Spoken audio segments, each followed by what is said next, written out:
The Communist Manifesto, based on the Communist Manifesto authors Karl Marx and Fredrich Engels. Date: published February 1848.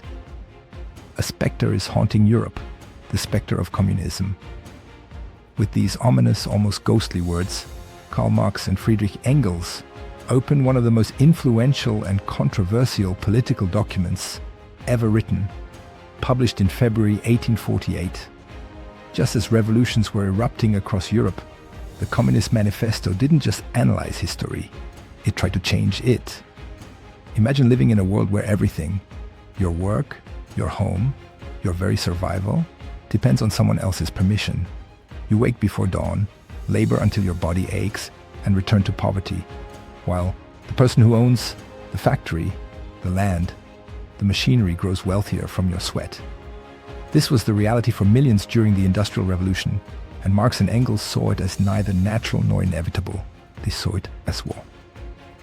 At the heart of the Manifesto lies a stunning reinterpretation of all human history. The history of all hitherto existing society, they declare, is the history of class struggles. Freeman and slave, lord and serf, oppressor and oppressed. Throughout time, society has been divided into classes locked in conflict.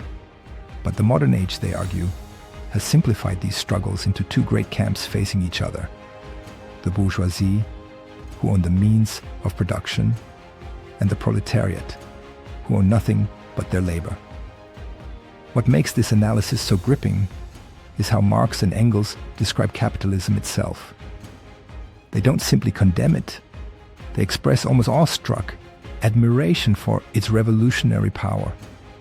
The bourgeoisie, they write, has accomplished wonders far surpassing Egyptian pyramids and Gothic cathedrals. It has created more massive and colossal productive forces than all preceding generations combined. Capitalism has torn apart feudal ties, drowned religious fervor in the icy water of egotistical calculation, and created a world market that reshaped everything in its image. But this same system contains the seeds of its own destruction. Like a sorcerer, unable to control the powers he has called up, the bourgeoisie has created the very force that will bury it: the modern working class. The proletariat grows with industry itself, becoming more numerous, more concentrated, and more conscious of their collective power. Each economic crisis, each technological advance that replaces workers, each conflict over wages, all of these sharpen the contradiction between those who own and those who work. Then comes the Manifesto's most famous rallying cry, the passage that would echo through factories, streets, and revolutions for generations. Workers of the world, unite! You have nothing to lose but your chains. This isn't just rhetoric. It's a call to recognize that the working class, despite national boundaries and cultural differences, shares a common interest in overthrowing a system that exploits them all. Marx and Engels lay out their vision with startling clarity.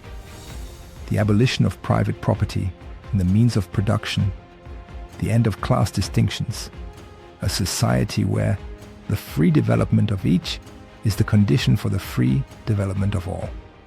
They anticipate objections. Won't this destroy freedom, family, culture itself? Their response is provocative.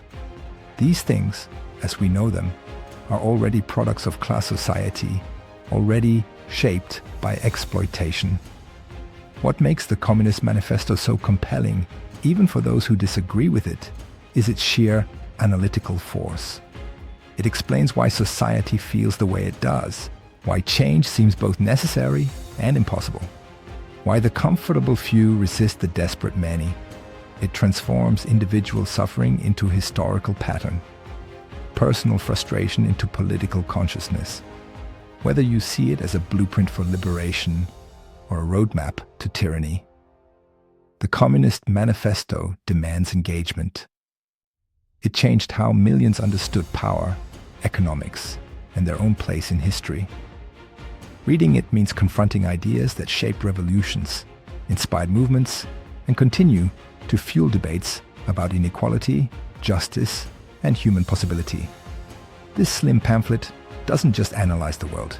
It challenges you to imagine transforming it.